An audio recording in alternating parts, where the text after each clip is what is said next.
Yoma. Good morning. Great. So thank you everyone for joining. I want us to start exactly on the hour, and it's exactly that time now because already we are 30 in the room. So and it's a long conversation, not just a long one. We have quite a number of discussants that we are going to hear from, and then we are going to ask them questions too, so that we know what this thing is all about. Now, why are we here? Why are we all here? AFLIA recently published a document on the UNESCO OER recommendation and open knowledge, an overview for African libraries. And we want to know, what is it all about? How does it affect us? What do we hope to gain from it? How can we use it? In short, what is it all about? So today, I'm going to hand us over to our colleagues, our wonderful colleagues. First of all, we have in the house Al-Qasim Hamisu Abdul. I hope he's here already. He's a librarian and he works at Yusuf Maitama Sule University, Kano. He's been doing awesome things with OER. He's quite passionate about scholarly communication and open education. He's also the secretary of the Nigerian Library Association, Kano State chapter. And he has a very, how do I put it, keen interest in open education. Hello, Abdul. We hope that you're here already. Then the next person that I'm going to introduce is Dr. Florence Amaka Nwofo. That one is a powerhouse of information, knowledge, and experience in librarianship. She was born all the way in Cameroon, and she lives here with us in Nigeria. She's she's a lecturer, and she's the head of Department of Library and Information Science at Nnamdi Azikiwe University, Oka. She was one of our scholars at the SPAC AFLIA post-conference workshop on library publishing in Accra in May. Glad to have you here, Doc. Then we also have Dr. Gift Eyisi. Gift Eyisi is a chief lecturer at the Federal Polytechnic Oko. She's that's in the School of Information Technology, Library and Information Science. And her core interest areas are, children's literature, types of libraries, and library and information science in the society, as well as open access as a veritable pathway for disseminating research findings. And then to help them share their thoughts, to help them, to lead them along, to moderate the session, we have Dr. Fidelia Wong. Can I not pronounce the other name, please, Doctor? She's a digital librarian at Kashim Ibrahim Library, Ahmadu Bello, Zaria, Ahmadu Bello University, Zaria. She's quite a tough person. How do I mean? She's quite well-grounded. And I'm going to hand over to her now so that she can begin to ask questions, get answers, and tell us what this is all about. Also, I wish to recognize people in the audience. Thank you for being here, Dr. Adeze Nzewi. Thank you, Edwin Kimaru from Kenya. Thank you, Catherine Eneta from National Institute for Legislative and Democratic Studies, Abuja. That's a big one. Thank you for being here. Thank you, Biamalo Amaka. To see all of us here. And thank you, Blessing Ogunjumi. Thank you all for being here. And so many others. Let me see if I can find some names because I just read those ones in the chat box. Dr. Tony is here. Dr. Tony Leliot is is from OER Africa. He was actually the one that started the OER Africa and AFLIA WhatsApp group. And okay, interestingly too, all the participants, all the even the moderator, they are all members of the AFLIA OER Africa WhatsApp group. And I hope that we can all join that group too. So glad to have you here, Tony. Glad to have you here too. Oh, and Liz is here. Liz, how do I? You can't define Liz. You can't put her just in one hole and say, oh, there you go. Only there you stay. No. Liz is versatile. She knows this thing that we are going to talk about. She's a consultant to so many people. And most importantly, Liz has identified with AFLIA, as like her own. I don't know if I got the words right, but yeah, she's solidly with us, in AFLIA, helping to get things done about open licensing, OER, and open education in general. Then also there's Agnes Shitambo. You're happy to have you here. Anwang Abasi Peter. Happy that you're here. Singh Gautam, so glad to have you here. Please, if I murder your name, please don't be angry with me. Please. Esma, we are happy that you're here.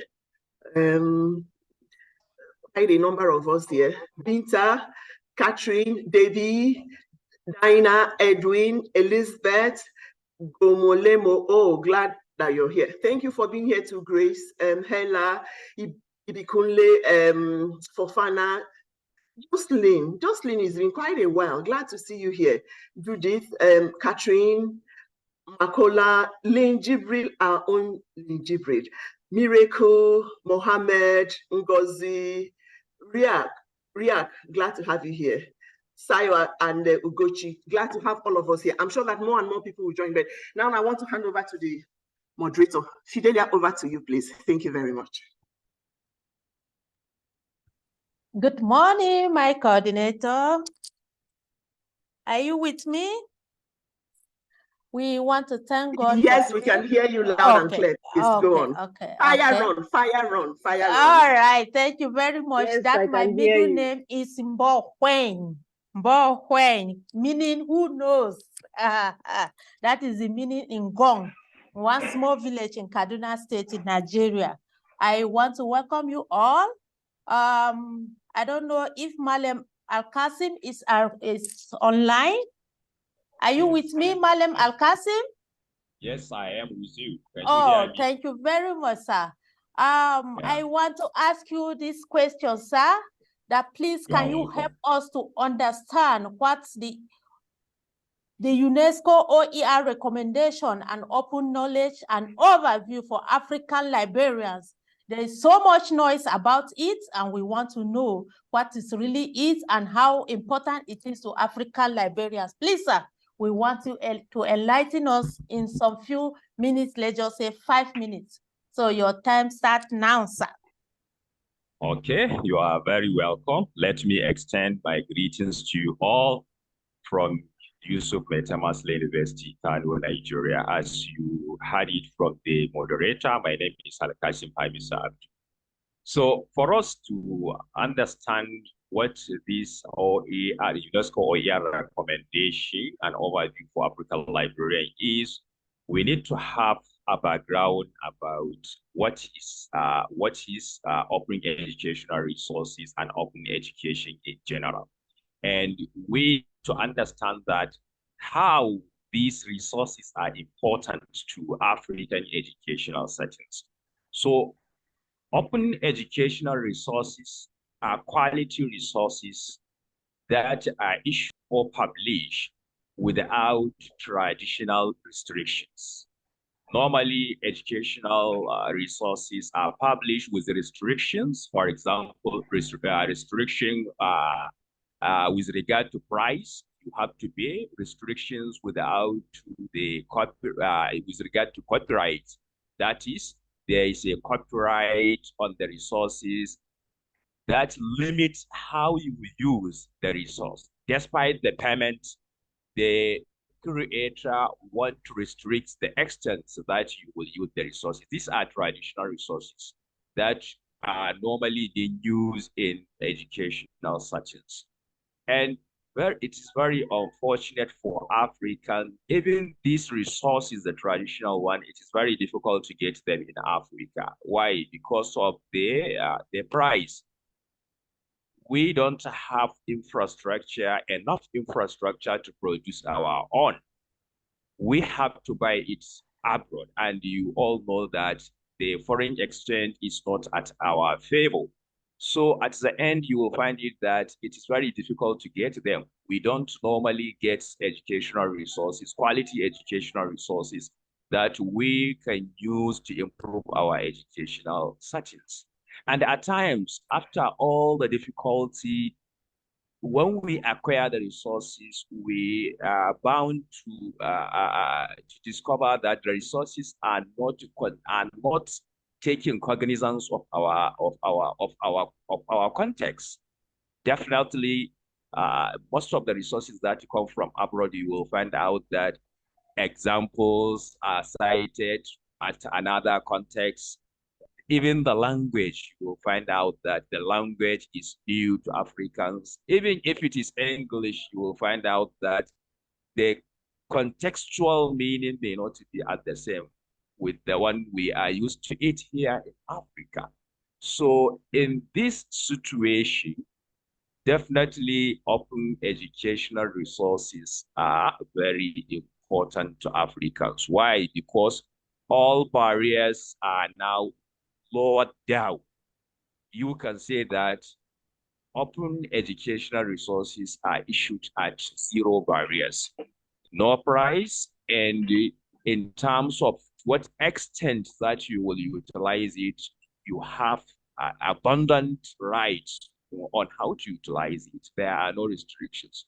So if this is the case, they are very important to our educational setting. So we need to see that we develop the culture of using open educational resources and open education in our educational setting. Starting from adopting it, that is picking it from somewhere and bringing it into our educational setting, going into adapting it, that is bending it to be in line with our context, remixing it to create something new, or even creating it. This last step is very important. Creating our own open educational resources will let the other part of the world to know that there are also important literature, important information resources created in Africa, in contrary to the popular perception outside Africa that Africa is not contributing to the global knowledge pool. But if we can use this movement of educational resources to start developing our own, definitely we will contribute to the global pool of knowledge, so that the knowledge created in Africa will be known, will be utilized by people outside of Africa. So definitely there is need to develop the use of open educational resources and open education in Africa. For this to be achieved, definitely there is need for working documents, such as this UNESCO recommendation. This UNESCO recommendation is a document that has been created by UNESCO to see that member states are encouraged, motivated, and persuaded to develop the culture of adopting open educational resources in their settings. And you know that possibly most of the countries in Africa are members in the UNESCO, so that if there is this document from UNESCO, definitely the document should work and should be adopted in Africa among African countries.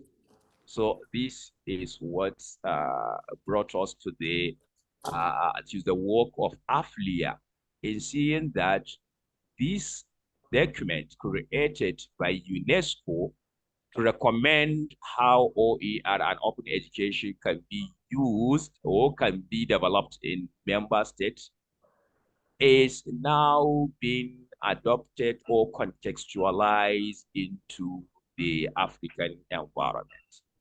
And the document, this very document, the overview for African librarians, is a comprehensive document that, first of all, establish a context for the development of open educational resources in Africa, highlighted some programs and services around open educational resources and open education in Africa. For example, the various programs hosted and organized by AFLIA, some online services such as OER Africa, and some few individual and personal endeavors to see that open education is in the center of educational systems in Africa.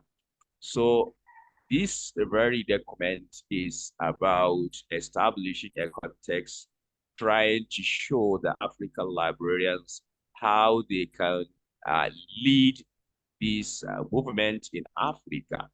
Why? Because librarians, by nature of their work, by the ideology of their work, by their history, they're supposed to be the leaders in this movement. It has been part of their practice to advocate and work toward and also work towards enhancing access to knowledge and education. And open education and open educational resources are all about enhancing access to knowledge, access to educational opportunities. So definitely, librarians are the best candidates to lead this movement, especially in Africa. So the document tries to show how the librarians would come together, how the library associations and institutions will come together in order to see that Africa benefits from the movement conceptually and in all other ramifications. This is about this. This is a little about this, and possibly the subsequent speakers will add more about it. Thank you. Hello? Thank you very much, Mr. Al-Qasim. We all heard him talking about the OER in Africa, what they have done so far, the AFLIA, what they have done, the challenges of exchange rate in getting foreign information resources, which at the end of the day may not be even relevant to African context, what we all believe in. But if we join hands as librarians in Africa, we will be able to champion this movement in moving OER, having it for Africa, by Africa, and in Africa for our own use, and then we can showcase that to the whole world. As we can all know, or as we all know, the OER are learning, teaching, and research material in any format and medium that either resides in a public domain or under copyright, or have been released under open access. Open educational resources can include lesson notes in our university, curriculum, course outline, and other course material, assignment and project, textbooks, images, video clips, and audio material within the university can come together and put all these things together for easy access locally for our own consumptions in our own libraries and especially in our institution. So Mr. Abdul or Mr. Al-Qasim is calling on us as Liberians in Africa to be able to join hands with AFILIA, with the UNESCO Open Educational Resources, to be able to liaise together, put our hands together to be able to showcase something. Let us have something to show from Africa, for Africa, and by Africans, so that we can equally share it with the whole world. So with that, I will ask, I will please, if you have any question, or anywhere you don't understand, please can you drop it on the chat box so that we'll be able to take it at the end of the day. So, I will, some of the challenges you equally bring out there, all there. So I don't know if Dr. Florence is around for her to take her own question. Please, if you have a question, can you drop it in the chat box? Dr. Florence, are you with me? Dr. Amaka, please, can you unmute your microphone? Dr. Amaka. Dr. Florence, are you with us? Okay. Please. Dr. Hello, Florence? can you hear me? Okay, yes, ma, you are welcome, ma. Okay, Please, I'm here. yes, ma. Thank you very much. We have heard the foundation. We have heard the background about open educational resources. So, ma, I want to ask you, what is the importance of this open for African knowledge ecosystem? And where do Liberians fit in? And how can Liberians use the overview as an open up African knowledge? Please, ma, will you enlighten us so that we can add to what Dr. Al-Qasim has already said? Thank you. Okay. Thank you, the moderator. I think I would want to start with enlightening ourselves about what African knowledge ecosystem is. The African knowledge ecosystem is a system that has been open, apart from just a few of them that are closed. It covers knowledge about our society, our experiences that are grounded in our indigenous and local knowledge, our culture, our historical heritage, the historical knowledge and culture of the African people. You know, this kind of knowledge ecosystem deals with our local knowledge, our perceptions, the information and practices that guide our local community members in terms of how best they can use the local resources around them, both the environmental and the cultural resources. It spans a whole gamut of areas like our traditional medicine, our sacred animals, history and tradition, our traditional education, our agriculture, our technology. It also covers the sacred trees and plants, our myths and mythology, our totems, our taboos. But the painful thing about this knowledge is that this knowledge, the painful reality is that this knowledge has been threatened by a lot of factors like climate change, mass extinction, attendant upon urbanization. Because during urbanization processes, you find out that a lot of this cultural material and resources are destroyed. Our biodiversity loss and the disruption of local and global African knowledge ecosystem has become the reality of the situation which we face today. Attention is given as to how we can duly preserve this knowledge. It is not just preserving this knowledge by documenting them. The core issue where we are concerned, what we are concerned with, is how to make this knowledge open. Librarians have actually done a lot to make this knowledge preserved, collect them, document them, but we still need to do a lot about making this knowledge open.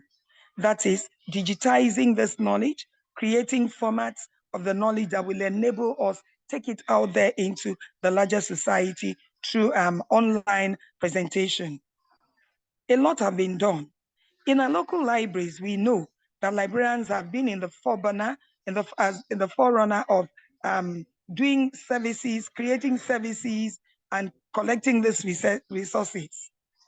For instance, in our public libraries, we all know the Catch Them Young that we have done in terms of doing storytelling during the children's storytelling hours, where we relate the local stories of our communities, our community history, our genealogy, through folk tales, through fables, through resource persons reading out stories of communities. In developed economies, it's even very, very developed. But over here, we find out that the storytelling hours in the public libraries have been threatened by lack of personnel to carry out the storytelling hours. We have also created maker spaces within our local community libraries where children are brought to do community build-ups, like creating records, trying to do storytelling, exchanging local information about how they live within their communities, about our norms, our values, our etiquettes. We have also had film shows on these stories, okay, displayed. We also have other documentaries that have been done to make sure that we preserve and we document and keep these local histories alive. Okay. In addition to that, we've also had other programs that librarians have actually done to make sure that these things are documented. For instance, in our academic communities, we have, through the use of library visits, through the creation of documentaries by students, oral history records for library and information science students who move out into the hinterlands, into the communities out there to document historical records that are prone to extinction, like things that border on culinary skills of communities, festivals, celebrations, rites of passages that have been done. They document these things, but the problem is that after the documentation, they also transcribe. But after the documentation, these things are kept there without they are being sent out into platforms where they can get over to people, like creating digital content and then uploading them on the internet. That has been a very big limitation because as a lecturer, having taught this course over years, we have tried to create databases, but the limitation of resources, funding, and have also been a problem. We have also had in the public libraries creating cultural heritage corners. The typical example is the one we did as a community service in collaboration with the public library at the Professor Kenneth Dike State Central E-Library. Okay, where our cultural heritage in their different forms are collected and kept and preserved, and then people are made to come in there to see them. We have musical instruments, we have the food of our local people, the food that we eat, the clothing, we have other issues, things like the ornaments that we have, the materials that we use within our local communities. All of this has been done, but we also have community engagement programs where we do, for instance, the Cultural Day is celebrated and these people are brought in. We bring in resource persons who are storytellers, resource persons who are who do programs, talk with children, read stories out to children. And we do all this engagement.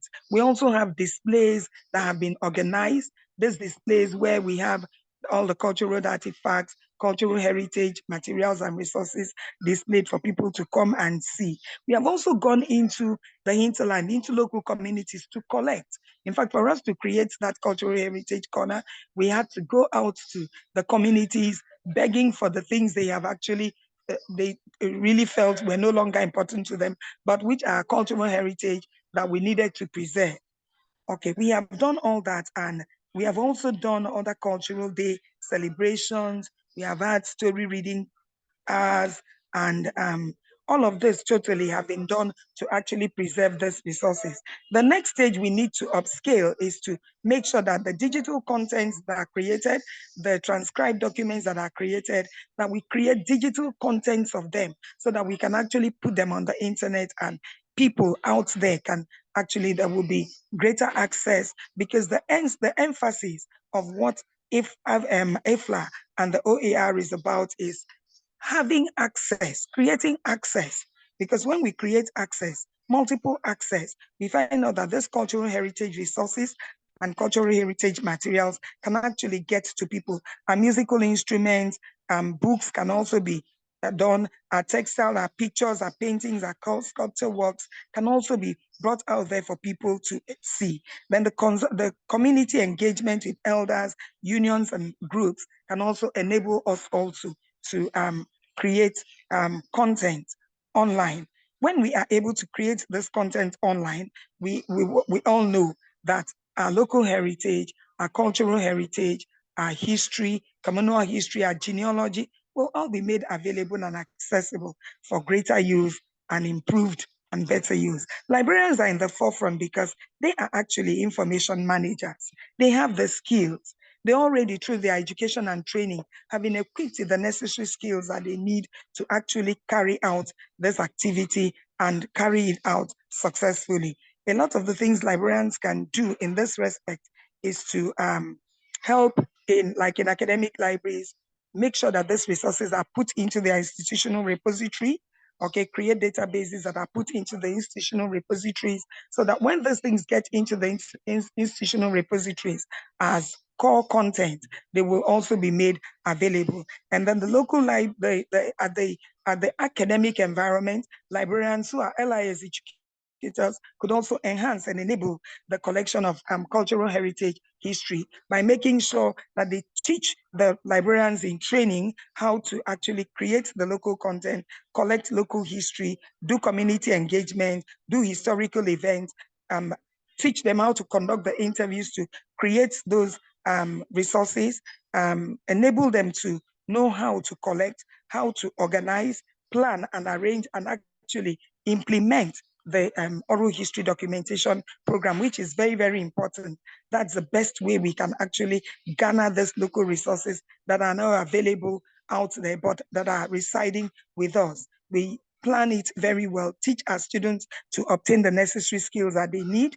And when they obtain the skills, they will continue with this. Now, when we upload these documents, when we create these documents, before we upload them, we must also teach the students to attach the Creative Commons license, because it's actually this licensing the licensing provisions that would enable people reuse, mix, adapt, and adopt these resources that we have created for their own personal academic experiences and for the furtherance of the exposure of and use of our local cultural heritage, which is the concern of indigenous knowledge, the concern of the African knowledge ecosystem. Okay. Generally, if we look at the document that has been produced, the OER document, it's very, very critical. The UNESCO OER recommendation and open knowledge, the overview for African librarians. This document is a strategic, very, very strategic development because it will actually enable us to succeed in this respect, because the provisions, the stipulations, the blueprint, in fact, everything we need to be able to succeed in this respect has been well developed. If you look at this document from pages 36 to 39, is intense, well documented, well articulated programs and projects, and even methods that could be adopted in the creation of our local content that will enable us succeed as librarians. And I think this document has come in so handy now that we need it ever more, because we have actually been doing all these things before, but there's been no policy framework that will enable us work, thrive, and succeed. But with this document, I think we have been given a framework to operate in, a framework that stipulates the methodologies, a framework that stipulates strategically how we can actually succeed to create our local content and make sure the open access, the access that we need is ensured. Thank you. Thank you very much, Doctor. We really appreciate this enlightenment. I want to just say one or two things doctors just mentioned about open for African knowledge ecosystem, and where do library fit in, and how can we as librarians use and the overview, that is the document being presented to us by AFLIA and UNESCO OER, which is a very good document. I've gone through it and it's very good and it's very significant, especially these periods that we are trying to be advocates and trying to be ambassadors of open educational resources in our institution. She actually mentioned what we mean by open. Open means a significant importance for African knowledge ecosystem. And then in the context in which we are talking about, it's about open access, open educational resources, open data, and open knowledge practice, in which she actually went through it and gave us some importance of this open for African knowledge ecosystem. Some of them, I will just go through some few: equity, access to knowledge, how as a librarian or how we are all to showcase the local content in which our library is situated. So especially the traditional medicine, traditional, some burial rights of a lot of things that are happening in Africa that we need to document them for the world to see.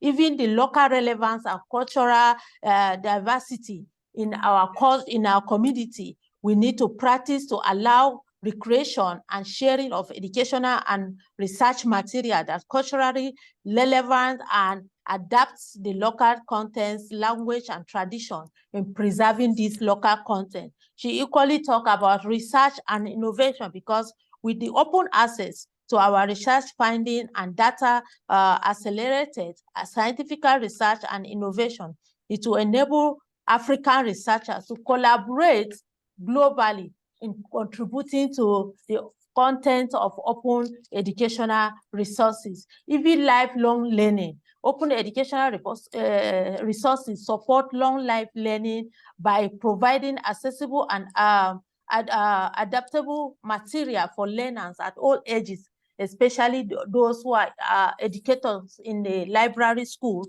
which they can start by teaching the young librarians, those who are coming to take over from us, what they ought to do, because some now is you have problem of them advocating this because they have passed through. But if we start with the library school with the students, we can equally, by maybe in the short periods of time, this thing can be changed, and we are already moving. And then you look at capacity building, that's what we are doing, empowering educators and librarians to develop their skills. That is what the OER and AFLIA is doing now, by educating us so that we can develop our skill and have interest in how to keep this knowledge of African heritage. Equally talk about collaboration and networking. Yes, as we are doing, many of us are from different universities, different countries. We can collaborate, share our knowledge, how we are doing it in the north, in the south, in the east, and that will help us to be able to share our knowledge with the world.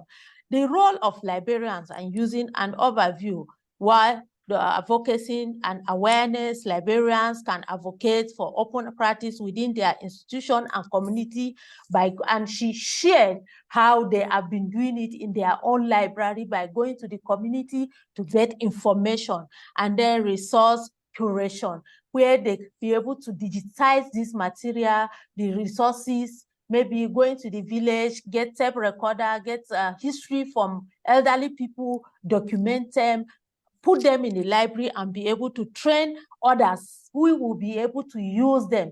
And then at the end of the day, we digitize them and we upload them, and then they will be able to share it with the world.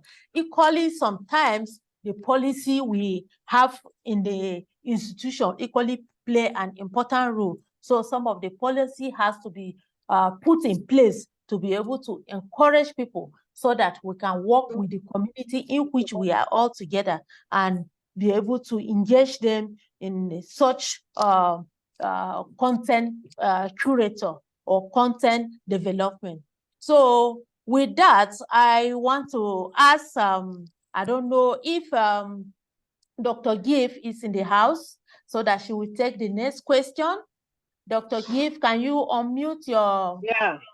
Hello, Okay, I'm you're here. welcome. Yes, ma, you're Thank you welcome. so much. When Dr. Florence was talking, ma, she was talking and trying to see how to encourage educators in LIS, that is in Library and Information Science School, to be able to inculcate this tradition or inculcate this awareness and this movement to the young librarians that are coming up. Please, ma, I want to ask you, you teach children literature in the tertiary institution. How is this overview and key points in the publication, I'm sure you have gone through it, can be made available and relevant to library students? This is important because they are our further, our future in the profession, because without them, we cannot be there tomorrow. They are to take us. Please, ma, can you give us an overview to be used to introduce this open license and or other possibility that we can use to keep our library educators, that is the student we are teaching? Please, ma. Thank you so much, the moderator, Dr. Wong. I'm happy to hear your voice. Good morning, my colleagues. Greetings to you all. I am Dr. A.U. Gift from Federal Polytechnic, Oko. Thank you so much for the question. As a lecturer in one of the tertiary institutions in Africa, I would say that open licensing can be introduced to students as the way for the creation of children's literature, which reflects our culture, language, and beliefs. Open licensing can also enable libraries to have more children's literature, in local languages. For example, the story weaver sites, which can be used to teach students, can be translated, and the overview gives a pointer for how to do qualitative translation. Excuse me. Excuse me. Dr. Wong, are you still there? I'm here, ma. No, Dr. Wong. Okay. Yes, ma. I'm with you.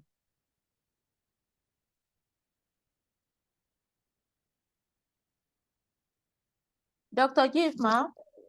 Can you hear me? Yes, ma. Okay. It says from the questions you asked, the overview can also go a long way in tertiary institutions, that is in teaching students to become advocates of open licensing. This is one of the needs of the moment, the voice that we speak up about open license, because many people do not even know that such options exist. And also the overview provides pathways which can use as a lecturer to encourage students to collect folk tales from elders in their communities and release them as open licensing resources. I think that is what I think for the meantime. Thank you so much. Hello. Thank you very much, Doctor. We appreciate you, even though the network was a little bit shaking. We didn't hear you very well, but with what you said as a teacher, yes, it's allowed. We can be encouraged or educate. Library science student can be encouraged to be involved in having them to go through maybe some of the projects they want to do. We can encourage them to go into open to collect this oral tradition from the local community in which they are coming from. Burial rites, other ceremony, masquerade, yam festival, all those festivities. We can make students to actually take research into all those things, so that at the end of the day, we'll have documentary, we'll be able to have documents that at the end of the day, we can put them in our institutional repository. We can now put them, and then it will help in championing this movement of open educational resources. So thank you very much for this. I don't know if Mr. Al-Qasim is online, is still with us, so that I can ask him one more question. Yes. Ask me so? Yes, sir. Yes, I am with you. Oh, thank you very much. Hi, it's Kanu, sir.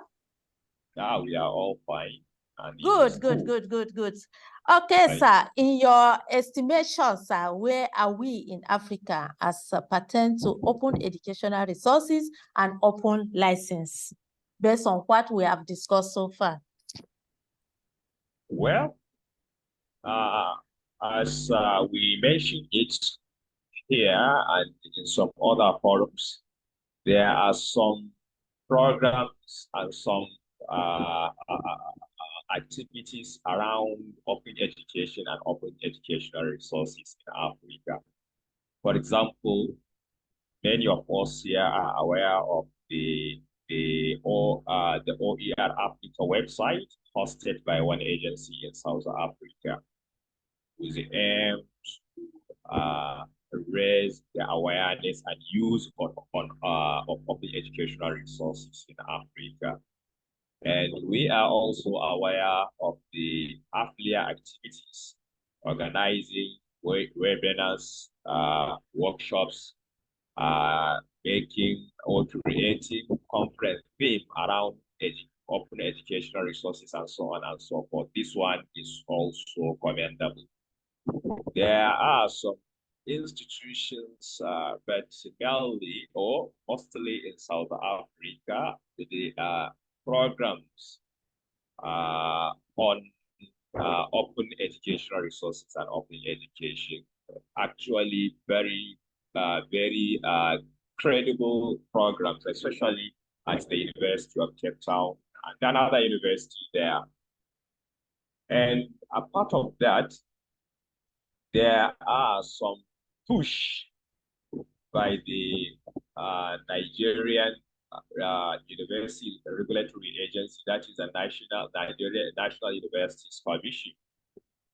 There were some push to create awareness and use of open educational resources in Nigerian universities. And definitely, there are so many such kind of programs, possibly somewhere in Africa, possibly without coming to our knowledge. That overall assessment may be very difficult. Why? Because little is reported about open educational resources and open education in Africa. When you look at our journals or some other journals outside Africa, you will find out that there are very few articles authored and published to report open educational resources in Africa. So with this, actually, the estimates shouldn't be empirical, but still, this indicates that we have a lot to cover in order to catch up with the development of open educational resources in some other region of the world. For example, in North America, almost every region has a conference wholly organized around this theme. That is the theme of open education and open educational resources. In United States, they have a very big conference taking place for many years around open educational resources. That is OpenCon or Open Conference. It has been organized. It has been in practice there. But in Africa, still we can appreciate that of a recent, I noticed some library associations at regional or state levels, they create something of their conference around open education. That one is also commendable. But the overall picture actually is not encouraging. It's not encouraging. For example, I conducted one study to find out the level of awareness of open educational resources among teacher educators in my state. And what I discovered, the awareness was very low, was actually low, actually.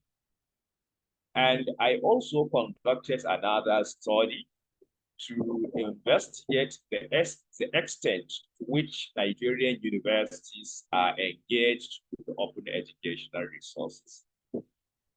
This one also discovered a very discouraging situation. For example, the research discovered that because of that push from the NUC, you will find out that in most universities, in the website of most of the Nigerian universities, there is a link or tab OER, designated as OER. That is a link to take you to their homegrown OER resources. But actually, when you try to click the link, at the end, it will take you to resources that are not open education or educational resources. In most cases, the resources are copyrighted resources. This is indicating that there is a problem even with the conception of what are educational resources, because educational resources need to be issued with open license, need to be covered with open license, not traditional copyright that restricts the purpose, that restricts further use of the resources. This is one discovery. But in addition, the study discovered that in most of the Nigerian universities that have a OER program, the OER is not under the library. The OER is often it's a child without a parent. It's a standalone service, while it's supposed to be under the university library for it to have a professional background, to have a professional direction and professional guidance. But in most of Nigerian libraries that have open educational resources, you will discover that it is standalone. It is not under the university library.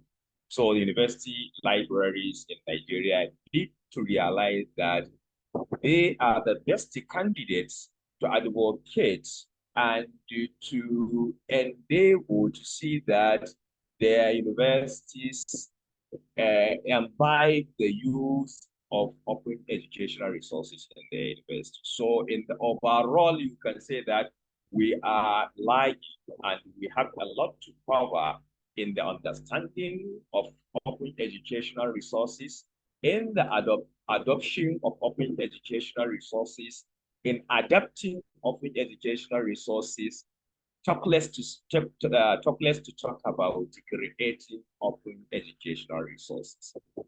For example, even the TESA, there is a popular OER program in Africa, TESA, which is about using open educational resources in the teacher education in Africa. This program is the oldest OER program in Africa. But despite that, the resources in most cases, there is most of the resources that are used under the program, you will discover that they are not created here in Africa. Most of the resources are created here in Africa. So actually, we need to work up. We need to do a lot. We need to come together. This this AFLIA work should be taken down to the bottom of the educational systems in Africa.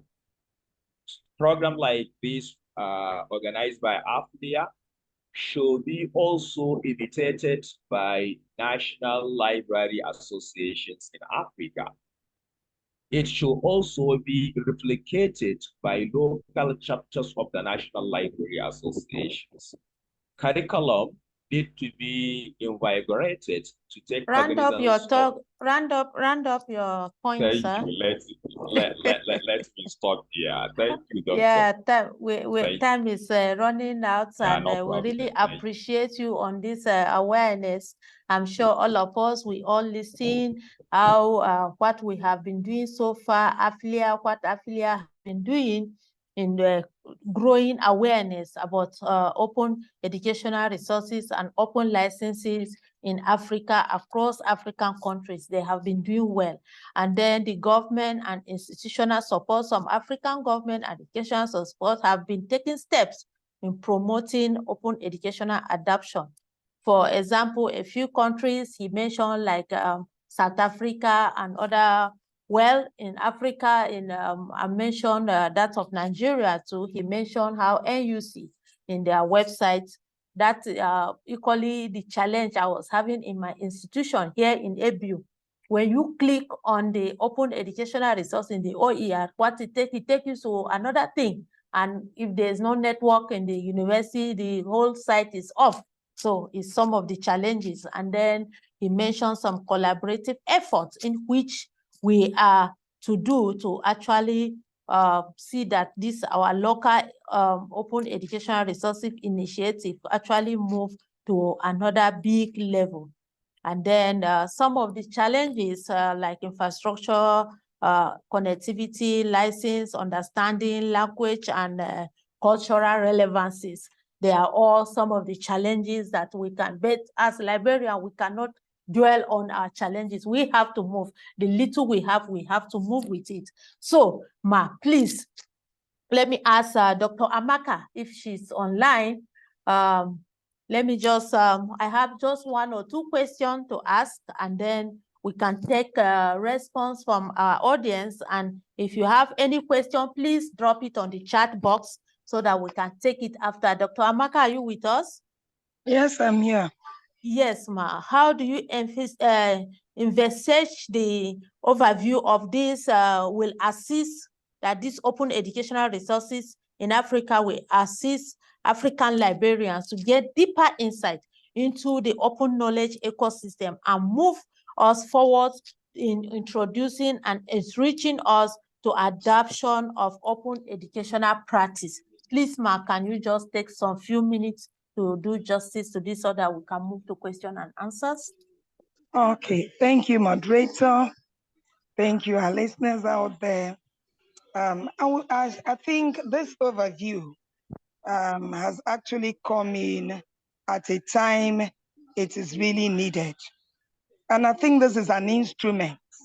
It's going to serve as an instrument that will help us to move forward and push down the barriers that has actually encumbered our ability to make sure that we have the access, which is the key point and the fulcrum on which information provision and collection of open educational resources actually revolves around.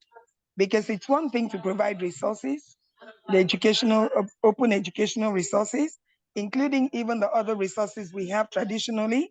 It's one thing to provide them. It's another thing to make sure that they are used. They are made available and accessible, put to the reach of the people who actually need them. I think this document, this instrument that we have now, has given us a wonderful blueprint, a landmark and a roadmap and a policy document, a guide that provides deep insights into the practices, the strategies, the methods of collection, of documentation, of preservation, of creating open access into the open knowledge that we have. It has also created a document that will enable us utilize open educational resources. What needs to be done? The enabling practices, models of other libraries have actually been captured in this document. Practices, checklists that we need to follow in conducting our own programs have also been provided here. Now, if you look at page 8 of this document, the overview gave us covering. It covered actually OER licensing, because we know it is this licensing that has moved the provisions of the copyright from limiting people to have access to resources to reverting it and then enabling people to actually have access to resources away from the limitations of how much money you have to pay when materials are copyrighted. It has also considered traditional open knowledge acquisition and dissemination in Africa. It has looked at African libraries as agents of openness, and it has actually looked cursorily at the roles that librarians can perform in their bid to create and achieve this openness that we so need at this point in time. So I think this document will assist us and move the frontiers. It will also assist us have deeper insights into the knowledge ecosystem and how actually to benefit from this ecosystem that has made so much provision for us. It has actually also provided the practices that we need. And I think with this, libraries and library institutions will be able to adopt OER practices because they already have a streamlined provision on how to actually adopt these practices. The practices have also been made open. So the limitation that we usually have had earlier on, when we didn't have any guide, we didn't have any light, anything to, bring to the open what we need to do. I think the provisions of this document has actually landed us to the situation and to the state where we can actually adopt open educational resource practices. Even in the creation of those resources, it has given us insight as to how to create those resources, the processes that we do. And we are very, very happy that with this, we can actually convince our institutions, especially our institutions and the various stakeholders as to the need to actually adopt and entrench the OER practices. Thank you. Thank you very much, Ma. So we'll ask Dr. Gift if she's around to just take a few seconds to answer this last question, then we'll go into question and answer by our audience. Dr. Gift, are you there? Please, can you unmute your microphone? Yes, I'm here, dear. Okay, Ma, please, thank you, Ma. What role can AFLIA play in building a viable community of practice for these open educational resources we have been talking for the past 1 hour? Please, Ma, in 1 minute. Okay, thank you so much, dear. I'm sorry about the network. It will not happen again. The growing community of practice is not a one-day affair. It takes a concerted effort to create awareness and attract people to a particular subject area and create community around the subject area. You can also grow the knowledge and skills of the group members around the subject area with the practical tips, not just the theoretical knowledge. You can go practical as well. You teach and embed the principles and pathways of sharing within such a group. Have a pool of learning resources that can use as references so that group members can always refer to such materials when they are stuck. The police, the group, to ensure that everyone, or at least the majority, is focused on the reasons of being in the community. AFLIA has been doing that for the open educational resources in Africa and AFLIA WhatsApp group. It has become a learning platform for librarians who wish to grow in knowledge and skills about open educational resources and open knowledge. AFLIA Secretariat can kindly post the join up link to the group skills so that people can join. The people that wish to join can also join and listen. AFLIA can go on to think of physical and online workshops, courses, and on open educational resources to grow understanding about the concepts and practices. AFLIA can work with librarians to develop a reporting template for activities about open educational resources in different libraries and institutions. Someone had mentions in WhatsApp group about having a central repository of open educational resources for Africa. I strongly believe that Africa can drive this too. When all some of these are in place, I believe that a strong community of practice around open educational resources will be firmly placed in Africa and the whole world as well. Thank you so much, my moderator, Dr. Wong. Thank you very much. Thank you. Okay. Yes, Ma Amaran, thank you very much. We are really grateful for these insights. All our these concerns, we are very grateful. So please, I want to know if there's any question we can take. Any question to any particular presenter? Please mute your microphone. Any question? Okay, there's one question on the, okay, they are actually asking on the chat box. People are asking for the document to be shared. So I'm sure the organizer will do something about it so that we can share it to a wider audience and then see how many people can adapt it and begin to use it to build in join in this movement. And there's another question: what are open educational resources, African and AFLIA, or what are OER and Africa and AFLIA doing to ensure that our sisters and brothers, both differently, are not left out in assessing of open educational resources? So I don't know who. Please, can Dr. Abdul answer this question? Dr. Al-Qasim?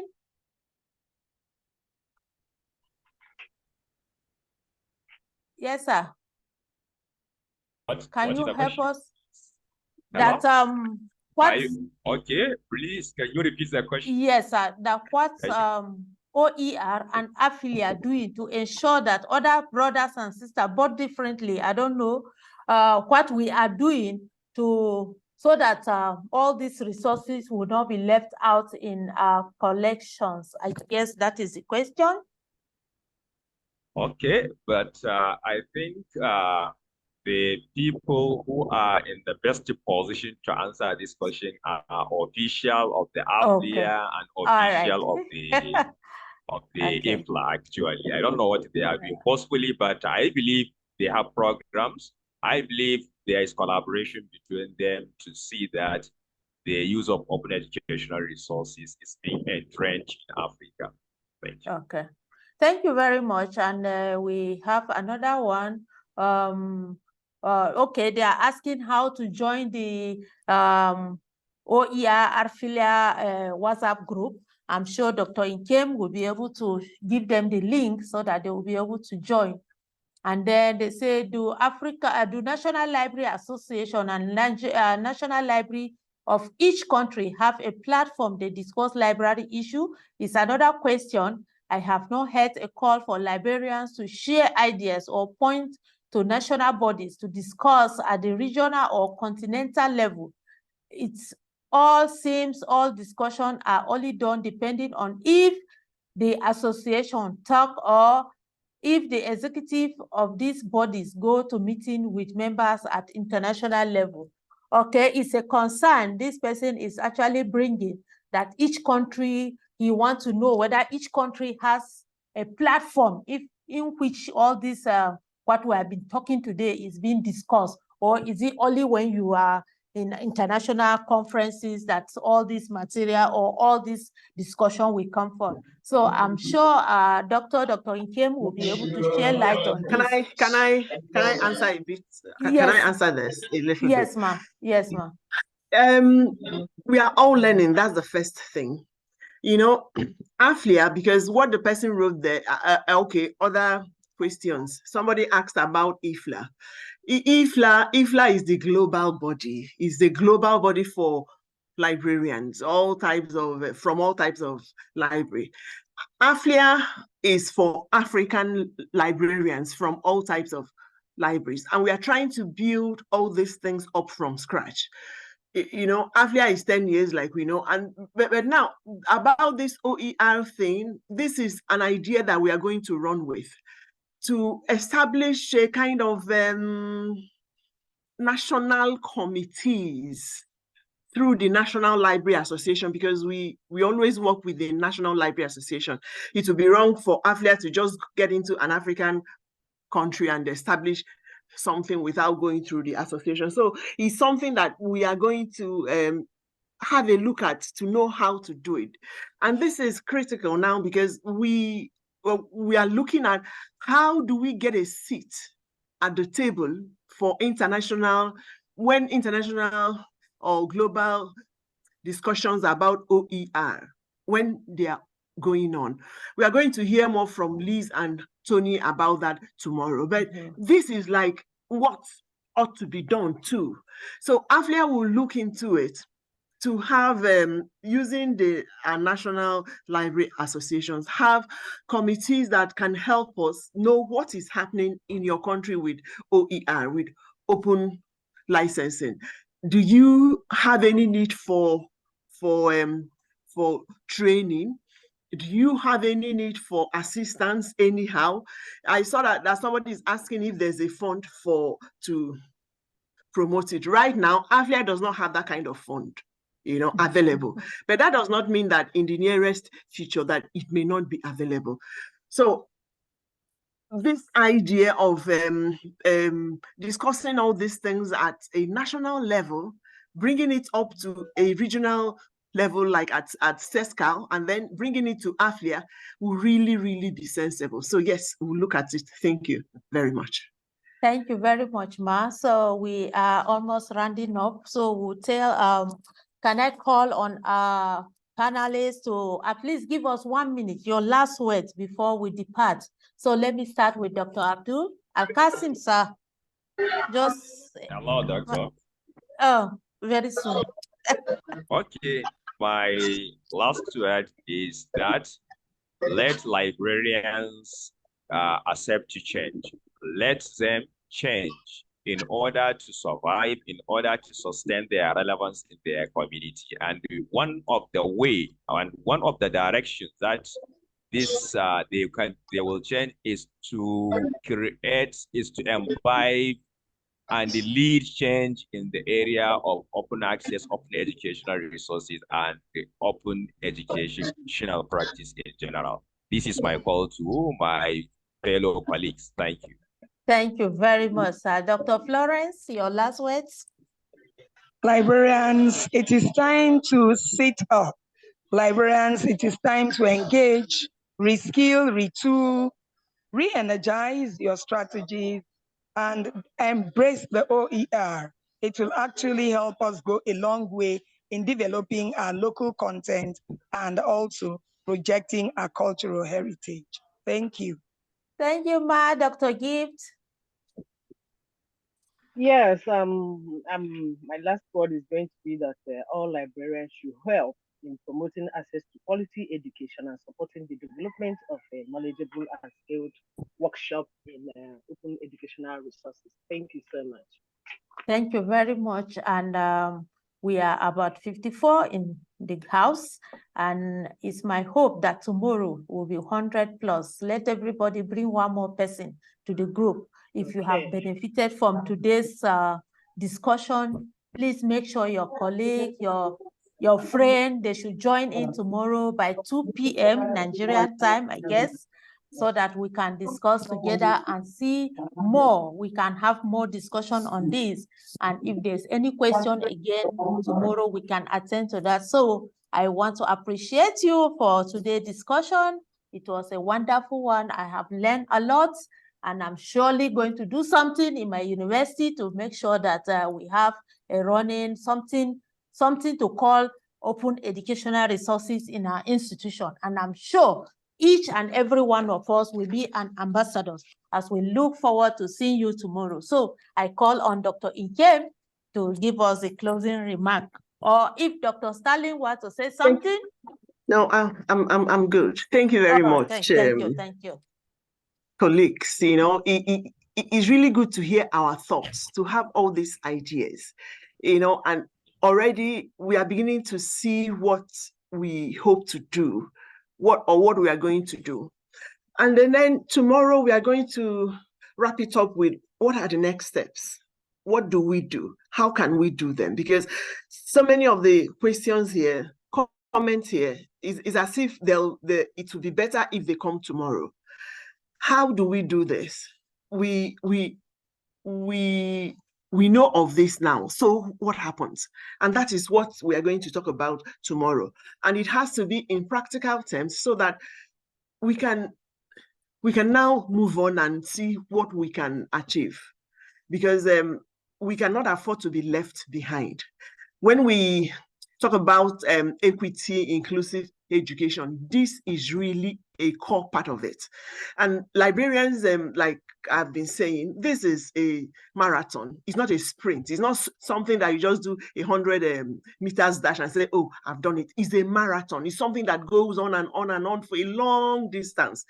And we are going to be patient and do it right so that African librarians can lead, the concepts in creating awareness about the concept and then the practice of OER in Africa.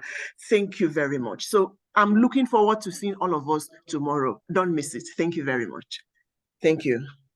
Thank you very much. Thank you. Thank you. Thank you. Thank Thank you. Thank you. Yeah.